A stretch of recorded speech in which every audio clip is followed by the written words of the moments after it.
When it's time to replace your wiper blades, a Mopar authorized dealer can provide you with the right set for your vehicle, and you can install them yourself in just a few minutes.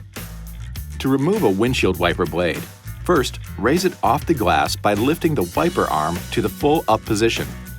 Next, flip up the locking tab to disengage it and tilt the lower end of the blade away from the arm.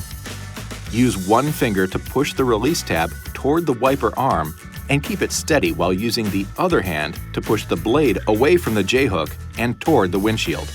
With the locking tab open, position the replacement wiper blade under the J-hook and insert the bracket into the hook through the opening under the tab.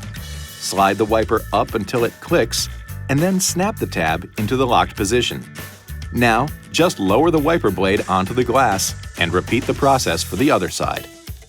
This video is not intended to take the place of your owner's manual. For complete details and other important safety information, please see your owner's information.